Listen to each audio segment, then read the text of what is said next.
talagang dala ko ng mundo. Pero, dahil sa tulong ng Panginoon, naunti-unti ko yung baguhin. And hindi agad naniniwala yung mga kaibigan ko, mga kababata ko. Sinasabi nila minsan na, baka nagpapanggap ka lang dyan, pre. Ganun. O di kaya, baka may nakukuha ka lang dyan. Mga ganung bagay. And minsan sinasabi nila, baka naman may maganda lang dyan sa church, kaya ka nagsisimba. Yung mga ganung bagay, mababaw lang yun compare sa mga Kristiyano kung paano sila pinersecute noong unang panahon. And one of the greatest example ng persecution na makikita natin sa Bible kung paano pinersecute yung mga apostol. And they face different kind of persecution. Isa na dyan yung stone to death, di ba? Ang hirap, babatuhin ka hanggang sa mamatay ka. Napakasakit isipin nun. Ito, malala din. Yung papaapuyan ka, papatayin ka sa apoy. Yun, burn alive. And then yung iba, kinukrucify ng pabaliktad. Yun yung mga brutal way kung paano sila pinersecute ng mga Romano. And these are just some of persecution we know. At marami pang iba, maliban doon sa mga sinabi ko. And what if, kung yung mga ganong persecution nangyayari pa rin sa buhay natin, sa panahon natin ngayon, ang tanong, mananatili pa ba tayo sa ating faith sa pagsunod sa Panginoon? Magiging matatag pa rin ba tayo sa ating Panginoon? Samahan po akong basahin ang Hebrews chapter 10, tayo lahat. Hebrews chapter 10, verse 23 to 25.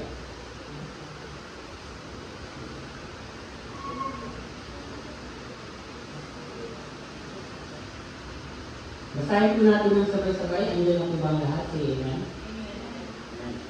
On verse 23, let us hold fast the profession of our faith without wavering, for He is faithful that promised. And let us consider one another to provoke unto love and to good works, not forsaking the assembling of ourselves together as the manner of some is, but exhorting one another, and so much the more as ye see the day approaching. Tayo po'y manalangin. Ang manaming Diyos, nagkakila kami po ay nagpupuri ng salamat sa tanghalan nito, Panginoon. Salamat po sa pagkakataon na pinagdalawin po sa amin ang oras na ito upang mag-aral po ng inyong salita. Dalangin po namin na kayo po ang siyang mauna, Panginoon, at ang banal na Espiritu ang siyang kumilos at mauna sa aming buhay, Panginoon, sa pakikinig ng inyong salita, Panginoon. At ganoon din po, humingi kami ng wisdom at katalinuhan sa pag-aaral po ng inyong salita na lubos po namin maunawaan ang aming matatalakay ngayong hapong ito, Panginoon. At ganoon din po, kayo po ang siyang maitaas, Panginoon, kayo po ang mag-glorify sa hapong ito, Panginoon. Patawad din po, Panginoon, sa mga aming pagkukulang at kasalanan. Sa pangalan ng Panginoong Jesus, Amen. Pwede na po tayo makaupo. Ang title po ng ating mensahe ngayong hapon ay Hold Our Profession of Faith. Hold Our Profession of Faith. Ngayon, sa libro ng Hebrews, sa verse na to, makikita natin, and sa chapter na to, na ang church community nung panahon na yon ay nakakaharap sila ng matitinding persecution mula sa mga Romano. Even imprisonment because of their association, because of pagsunod nila sa Panginoong Jesucristo. And some of the community were walking away. Dahil nga, nalalaman nila na ang mga Kristiyano pinagpapatay, pinapahirapan. Ngayon, tumatalikod sila sa pananampalataya nila sa ating Panginoong Jesucristo. But the writer of Hebrews said, let us hold our profession of faith no matter happened in our lives. Because sometimes tayo bilang mga Kristiyano, pag dumadating yung hardship sa atin, napakaliit na bagay lang, natitisod na tayo, di ba? Na mga konting persecution lang, konting sabi lang ng iba, tinatamad na tayo na magsimba, gawin yung mga bagay na to. Diba? And we become weak in our faith. Dahil sa mga persecution na yon, sa mga hardship na yon, kung mapapansin mo, pinapahina din yung pananampalataya natin sa Panginoon. We forgot that despite of hardship and persecution and problem in our life, nakakalimutan natin na meron tayong Diyos na gumagabay sa ating buhay. And alam natin na hindi na tayo pababayaan. Tayo mga tao ng Diyos at tayo mga naglilingkod sa Kanya. To remain our faithfulness to the Lord, first, number 1 is keep our faith without wavering. Makikita po natin yan sa verse 23. Let us hold fast the profession of our faith without wavering. Kahit na anong mangyaring hardship or problema sa ating buhay, patuloy lang tayo na maglingkod sa Panginoon. Kasi ang pinaglilingkuran naman natin dito, walang iba kundi ang Panginoon lamang, diba? And even there's a problem, trial and hardship, just serving the Lord, just keep serving the Lord. We know that the Lord is not just a God, but we know that the Lord is faithful. Nakikita rin natin sa verse 23. For He is faithful that promise. Tapat ang ating Panginoon sa Kanyang pangako para sa atin. And number 2 is, makikita natin sa verse 24, keep our faith in steering love and good works. Yan. In times of testing and persecution, Christians need to love one another and be united in heart. Kahit na may dumadating na sa atin na problema, dapat nagpapalakasan pa rin tayo as mga magkakapatid sa Panginoon. And dapat united tayo, hindi tayo nagkakaroon ng guilt sa ating puso.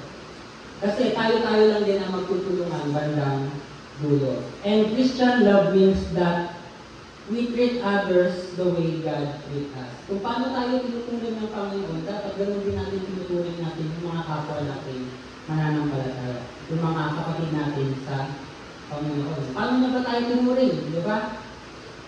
Namatay siya para sa atin. Lahat ng kahihiyan napunta sa Kanya na imbis na sa atin.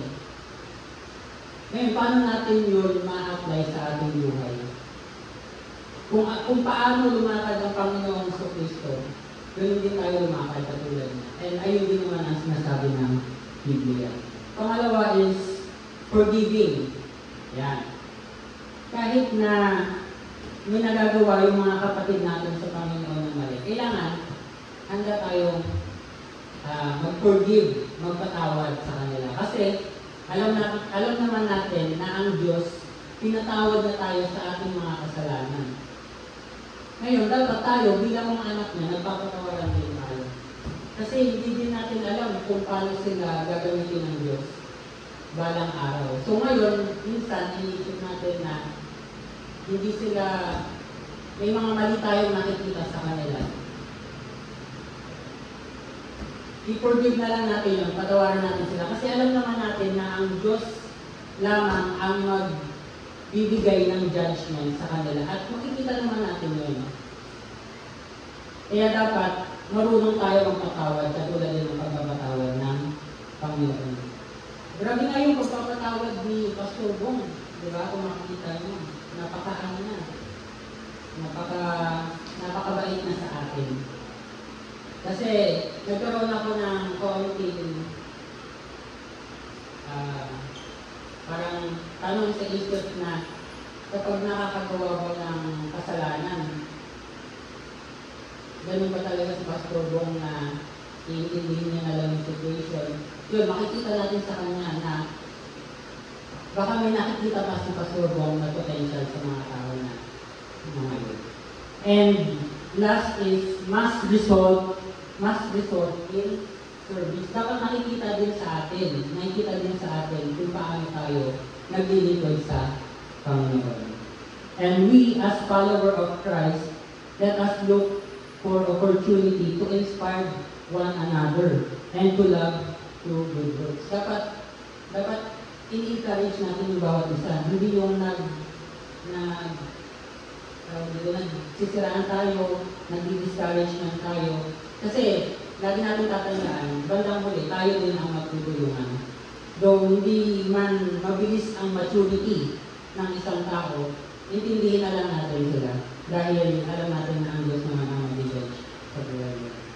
And number three, last, is keep our faith in faithfully attending church gathering. On verse 25, sabi dito, not forsaking the assembling of ourselves together, as the manner of some is, but exhorting, encouraging one another, and so much the more the day approaching. Alam naman natin na malapit na dumating ang Panginoon. Kaya dapat, hindi natin binabaliwala yung mga church gathering na ginagawa dito sa church, di ba? Prayer meeting, yan, yung mga events na darating, like sa atin, di ba, mga children's ministry, yung camp na soul winning camp. Kapag may time kayo, pwede natin tulungan si pastor sa mga gawain dito. Kasi alam natin na hindi kaya ni pastor yun, na siya lang. And tayo lang din magtutulungan sa bagay na yun. Christians have responsibility to attend in church. Meron tayong responsibilidad na umattend ng church. Bakit? Kasi dito tayo mag-grow. Dito tayo mag-mature. Dito tayo i-correct ng ating pastor. Ganun din, i-correct din tayo ng salita ng Diyos.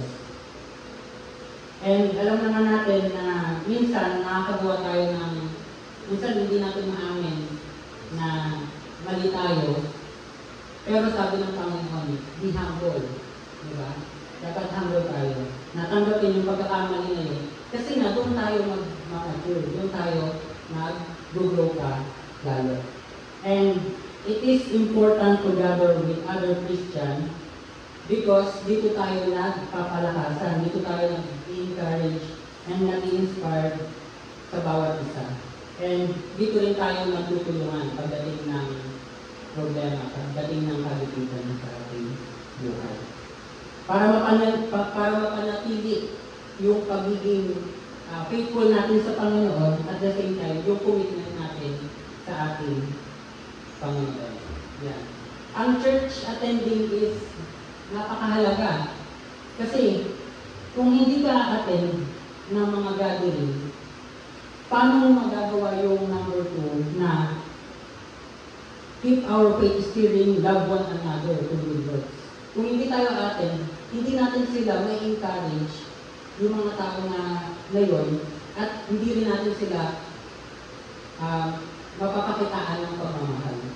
And hindi rin natin magagawa yung bagay na yun na mahalin yung kapwa natin Kristiyano at tulungan yung kapwa natin Kristiyano kung hindi mananatili yung faith natin sa ating Panginoon Jesucristo. Therefore, let our faith, love, and good words, good deeds toward each other, along with our service or active participation in church, serve as encouragement for our fellow believers. We know na namatay ang Panginoong Jesucristo sa atin dahil mahal na tayo.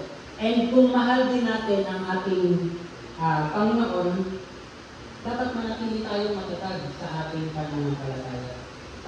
And kahit anumang dumating na challenges sa ating buhay, kung ano man ang harapin natin mga problema, continue lang tayo sa paglilingkod sa ating Panginoong Jesucristo. Especially ngayong panahon na nalalapit na ang pagdating ng ating Panginoong Jesucristo. Ngayon, tatanungin ko kayo sa ating pagdating. Are we still steadfast until the Lord Jesus come back? Mananatili pa ba tayo tapat sa paglilingkod sa Panginoon? Mananatili pa ba na kung ano yung utos ng Panginoon na nanatili pa ba sa ating buhay. Tayo po tayo lahat at tayo po manalangin sa ating buhay. Ang naming Diyos, nasa langit, Panginoon, kami po ay lubos na